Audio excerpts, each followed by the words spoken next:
안녕하세요. 책 읽어드립니다. HJ입니다. 오늘은 지난 시간에 이어서 아버지 살아계실 때 더 많은 대화를 나눴어야 했다를 읽어드리도록 하겠습니다. 아이들이 초등학교 때의 일이다. 가족 모두가 쉬는 일요일에 녹음기를 옷 속에 숨기고 하루 동안 집안에서 오가는 대화를 녹음해서 들어본 적이 있다. 그런데 깜짝 놀랐다. 아이들의 이야기는커녕 내 말소리가 가장 많이 들렸고 그것도 이래라 저래라 지시하는 내용이 대부분이었다. 환자를 대할 때와는 딴판이었다. 집안의 대소사를 결정한답시고 가족회의를 열었을 땐 좀 더 연구해보자 는 말로 아이들의 의견을 무시했다. 명백한 꼼수다. 이미 답을 정해놓고 형식적으로 의견을 물으니 꼼수가 아닐 수 없다. 그런데도 늘 이런 방법이 통했기 때문에 나는 스스로 매우 민주적인 아버지라며 엄청난 착각에 빠져 살았다. 그래서일까? 아이들이 내 이야기를 귓등으로 흘려들을 때가 있다. 이해는 하지만 한편으로 서운한 마음이 드는 건 어쩔 수 없다. 나이가 들수록 부모는 말을 아낀다. 안 그래도 사는 일이 버겁고 힘들 때인데 부모의 말이 잔소리나 또 다른 짐처럼 느껴지지 않겠냐는 이유에서다. 그래서 하고 싶은 말이 많아도 꼭 필요하다고 여겨지는 말만 고르고 고르는 게 부모의 마음이다. 그런데 그런 말들이 메아리 없이 공허하게 떠돌면 솔직히 안타깝기도 하다. 하지만 어쩌겠는가. 돌이켜보면 나 역시 아버지가 하는 말에 별로 귀 기울이지 않았고 제대로 아버지와 대화를 나누어 본 기억도 없다. 아버지는 6.25 전쟁이 끝나지 않은 1952년에 49세의 젊은 나이로 돌아가셨다. 전쟁 전에 국수 공장을 운영하며 꽤 넉넉하게 살았던 우리 집은 전쟁이 터지고 나서 하루아침에 폭삭 주저앉고 말았다. 그 후 우리 가족은 단칸방을 전전하며 살았는데 아버지는 결국 남의 집 방 한 칸에서 조용히 숨을 거두셨다. 병든 아버지는 자꾸만 체중이 빠지고 기력이 쇠했지만 의사들이 군의관으로 전부 소집되어 버린 통에 제대로 진찰 한번 받지 못했다. 당시 고등학생이던 나는 겨우 받아온 처방전을 가지고 2년 동안 아버지에게 직접 주사를 놓아드렸다. 하루하루 말라가는 아버지의 몸에 주사를 놓다가 몇 번을 울었든지 누구보다 건강하셨는데 마지막엔 주사기에 살짝 스치기만 해도 온몸이 아프다며 괴로워하셨다. 아마 내가 의사가 된 데에는 당시 느낀 아버지에 대한 연민도 한몫하지 않았을까 싶다. 아버지는 자신이 정한 규칙과 규범을 절대로 벗어나지 않는 분이었다. 아버지가 국수 공장을 하던 시절 생필품 공장을 몇 개 더 운영할 만큼 사업이 번창했다. 아버지는 이 사업을 대구를 넘어 전국적으로 확대하고자 했다. 그러려면 총독부의 허가를 받아야 했다. 아버지는 복잡한 서류를 정리해 신청서를 올렸다. 하지만 번번이 퇴짜를 맞았다. 그때는 합법적인 절차나 형식보다 인맥과 힘 있는 사람의 한마디가 훨씬 더 영향력 있던 시절이었다. 그렇지만 아버지는 자기가 그어놓은 선을 절대로 넘으려고 하지 않았다. 그런 아버지가 답답했던지 어느 날 삼촌이 말했다. 형님, 그 서류 줘주세요. 그러더니 단 하루 만에 허가를 받아왔다. 뭘 어떻게 했는지 모르지만 아버지는 허가증을 받고 꽤나 얼떨떨 하셨을 것이다. 반대로 어머니는 굉장한 여장부였다.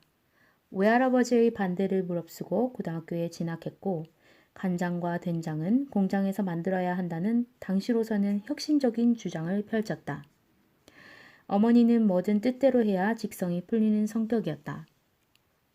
그런데 규범과 규칙이 분명한 남편과 살려니 오죽 답답했을까. 그래서인지 어머니는 내가 어릴 때부터 습관적으로 위병으로 알아눕곤 했다. 변변한 진통제가 없던 시절이라 소량의 모르핀 진통제를 쓰기도 했는데 증세가 심해지면 어머니도 모르핀을 맞았다. 그런데 아버지가 돌아가시자 어머니의 병이 씻은 듯이 나았다. 모르핀으로 인한 금단 증상도 전혀 없었다. 훗날 의사가 되어 생각해보니 아버지로 인해 의지가 꺾일 때마다 어머니는 알아놓은 게 아니었을까 싶다. 어릴 때부터 강한 어머니 밑에서 모범생으로 자란 나는 정해놓은 선을 벗어나지 못하는 성격을 아버지로부터 물려받았다고 믿었다. 특히 외동아들이라 어머니의 과보 속에서 자랐기에 어머니가 정해준 틀이 갑갑하게 느껴질 때마다 내심 아버지를 원망했다. 아버지를 하고 싶은 일보다 해야 하는 일만 하면서 소극적으로 살아가는 소시민에 불과하다고 폄하하기도 했었다. 그런데 아버지가 돌아가시고 십수년이 지난 뒤에야 아버지에 대해 새로운 사실을 알게 되었다. 아버지는 내 모교인 경북고등학교 선배이기도 한데 재미삼아 찾아본 졸업생 명단에 아버지 이름이 없었다. 이상하다 싶어 캐보았더니 아버지는 경북고등학교를 퇴학당한 뒤 인천의 제물포고등학교를 거쳐 목포 상업고등학교를 졸업한 것으로 드러났다. 누구보다 규칙을 철석같이 지키는 양반이 퇴학을 당하다니. 교통이 매우 열악하던 당시에 목포까지 가서 졸업했다는 사실이 이해가 안 됐다. 사건은 이랬다. 아버지가 고등학생일 때 3.1 독립만세운동에 주도적으로 참여했는데 학교에서는 만세운동에 연루된 학생들을 퇴학시켰고 아버지는 어쩔 수 없이 인천의 제물포고등학교를 거쳐 목포 상고에서 학업을 마치게 된 것이다. 아버지가 들끓는 저항심을 품고 있었다는 사실이 굉장히 놀라웠다. 아니 그런 마음을 반평생 꼭꼭 숨긴 채 살아왔다는 사실이 더욱 놀라웠다. 그러고 보니 한 가지 기억이 떠올랐다. 자식들을 혼낸 적 없던 아버지가 딱 한 번 불같이 화를 낸 적이 있었다.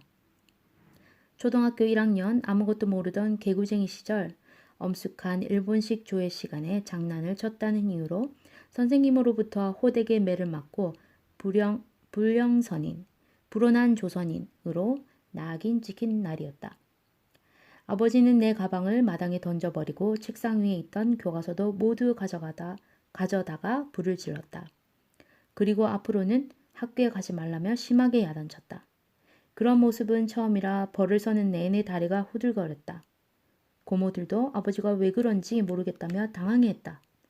그 후로 아무도 그 사건을 입 밖에 내지 않았고 나 역시 아버지가 돌아가실 때까지 그 이유를 묻지 않았다. 그것은 아마도 아버지가 느끼는 좌절감의 표출이었을 것이다. 아버지 안에는 일제에 대한 분노, 항일 운동 과정에서 맛본 일제에 대한 두려움, 저항을 포기한 채 소시민적 삶을 선택한 자기 자신에 대한 좌절과 창피함이 공존했을 것이다. 그리고 하나뿐인 아들이 일본에 의해 불령선인 취급을 받자 그 모든 감정이 일순간에 폭발한 게 아닐는지. 지금도 내가 정말 후회하는 것은 아버지에게 이 모든 이야기를 직접 듣지 못했다는 점이다. 한 인간으로서 아버지가 어떤 삶을 꿈꾸었고 어떤 좌절을 겪었으며 그 과정에서 무엇을 깨달았는지 알았더라면 더 좋았을 텐데. 아버지를 정해진 틀에 갇혀 사는 소시민으로 단정짓고 더 이상 아버지에 대해 아무것도 궁금해하지 않았던 젊은 시절의 내가 어리석고 안타깝게 느껴질 뿐이다. 우리는 부모의 영향을 엄청나게 받으면서도 부모가 왜 그런 사람이 되었는지는 정작 알지 못한다. 빙산의 일각처럼 겉으로 드러난 부모의 모습만 바라볼 뿐 숨겨진 빙하는 탐험하지도 못한 채 이별하고 만다. 그러나 부모의 삶을 알지 못하면 내 삶도 제대로 이해하지 못한다. 즉, 내 삶을 잘 살고 싶다면 그 실마리를 부모의 삶으로부터 찾아야 한다. 한 인간으로서 부모의 숨은 사정을 이해해야 부모에게서 물려받은 내 모습도 긍정할 수 있다는 뜻이다. 부모의 인생에는 생각보다 많은 힌트가 숨어 있다. 그런데 그 힌트를 발견하는 행운은 부모를 이해하려고 노력하는 눈밝은 자식들에게만 허락되는 이야기일 것이다. 그러니 부모를 궁금해하자. 부모에 대한 편견은 한쪽에 내려놓고 그들의 인생 이야기에 조금만 귀를 기울여보자.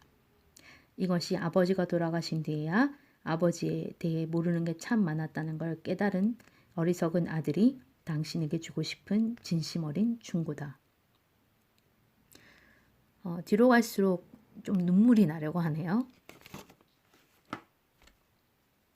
저희 아버지가 혀가 이렇게 잘려질 뻔했는데 붙여서 살아나셔가지고 그 혀를 이렇게 내밀면 혀에 이렇게 가로줄이 손금처럼, 왜 손금 중에 일자 손금처럼 강하게 이렇게 있으시더라고요. 깜짝 놀랐거든요. 근데 그거 모르고 저 아버지가 한 50대 중반부터 일을 하시지 않으셨는데, 제가 이걸 보니까, 이 책을 읽으니까 참 많이 공감이 되는데, 저는 그때 어려서 왜 아버지께 일 안 하시냐고 막 그랬거든요.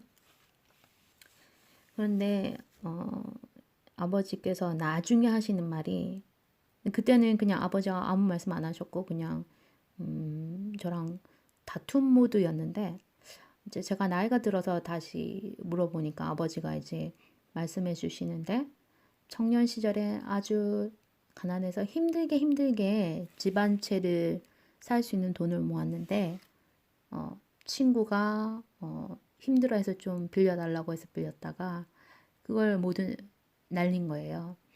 그래서 아버지가 너무 좌절을 하신 것 같더라고요. 그걸 뒤늦게 알고 나서 의욕이 상실될 수 있잖아요.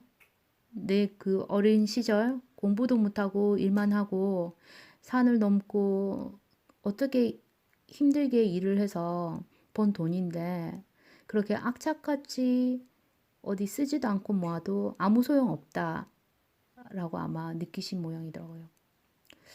그래서 욕심도 없으시고 그냥 항상 좋은 말씀 많이 하시고, 아버지는 한 번도 제가 알기로는 제가 보는 데서 뭐 이 새끼라는 이 말조차도 써보신 적이 없으시거든요. 그거를 생각하면 묻지 않았으면 정말 몰랐을 법한 이야기거든요. 여기 이 뒷부분에 지금도 내가 정말 후회하는 것은 아버지에게 이 모든 이야기를 직접 듣지 못했다는 점이다.